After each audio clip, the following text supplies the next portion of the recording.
తెలంగాణలో లోక్సభ ఎన్నికలు సమీపిస్తూ ఉండటంతో ఎలక్షన్ కమిషన్ అధికారులు ఏర్పాట్లపై దృష్టి సారించారు. ఈ మేరకు పూర్తి మేర సన్నాహాలు చేస్తున్నారు. ఇందులో భాగంగా మే 3 నుంచి పోస్టల్ బ్యాలెట్ ఓటింగ్ ప్రక్రియ ప్రారంభించాలని యోచిస్తున్నారు. సాధారణ పోలింగ్ కు 4 రోజుల ముందుగానే పోస్టల్ బ్యాలెట్ ప్రక్రియను పూర్తి చేయవలసి ఉండటంతో 8వ తేదీలోగా పోస్టల్ బ్యాలెట్ ఓటింగ్ ను పూర్తి చేయాలని ఎన్నికల సంఘం నిర్ణయించింది. దీంతో ఈ దిశగా అధికారులు అడుగులు వేస్తున్నారు. పోస్టల్ బ్యాలెట్ పత్రాల ముద్రను ఈ నెల 30న మొదలుపెట్టి 2వ తేదీగా పూర్తి చేయాలని నిర్ణయించారు.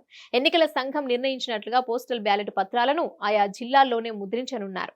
కాగా ఈవీఎం యంత్రాలపై ఉంచే బ్యాలెట్ పత్రాలను హైదరాబాద్ లోనే ముద్రించాలని అధికారులు నిర్ణయించారు. 85 ఏళ్లు దాటిన వయోవృద్ధులకు పోస్టల్ బ్యాలెట్ ద్వారా ఓటు హక్కు వినియోగించుకునేందుకు కేంద్ర ఎన్నికల సంఘం అవకాశం కల్పించింది. వృద్ధులతో పాటు ఎన్నికల విధుల్లో పాల్గొనే సిబ్బంది, కేంద్ర సర్వీసుల్లో ఉన్న ఉద్యోగులు, దివ్యాంగులు కూడా పోస్టల్ బ్యాలెట్ ను ఉపయోగించుకునేందుకు అవకాశం ఉంటుంది. ఈ అవకాశం ఎంచుకున్న దివ్యాంగులు, వయోవృద్ధులు మాత్రమే పోస్టల్ బ్యాలెట్ ద్వారా ఇంటి నుంచి ఓటు హక్కు వినియోగించుకోవచ్చు. ఎన్నికల విధుల్లో పాల్గొనే ఉద్యోగులకు 2వ దఫా శిక్షణ సందర్భంగా ఏర్పాటు చేసే ఫెసిలిటీ కేంద్రంలో ఓటు వేసేందుకు అధికారులు ఏర్పాటు చేయనున్నారు.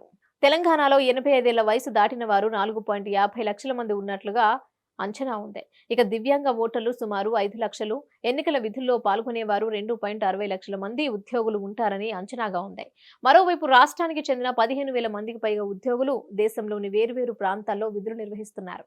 వారికి రిజిస్టర్ పోర్ట్ ద్వారా పోస్టల్ బ్యాలెట్ ను పంపవలసి ఉంటుంది. దీంతో లోక్సభ ఎన్నికలకు సుమారు 13 లక్షల పోస్టల్ బ్యాలెట్ పత్రాలను ముద్రించాలని అధికారులు నిర్ణయించారు.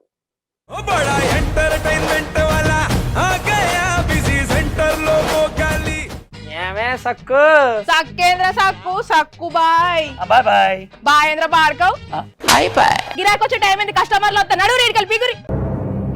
కస్టమర్లు వస్తున్నారు కదా, మాత్రం పొగరు ఉంటది. మరి తగ్గించేద్దాం పొగర్ని. డబ్బులు కట్టేస్తావేంటి కొంప తీసి? లేదు, కస్టమర్లు ఆపేద్దాం. పదా మరి మన బిజినెస్ స్టార్ట్ చేద్దాం.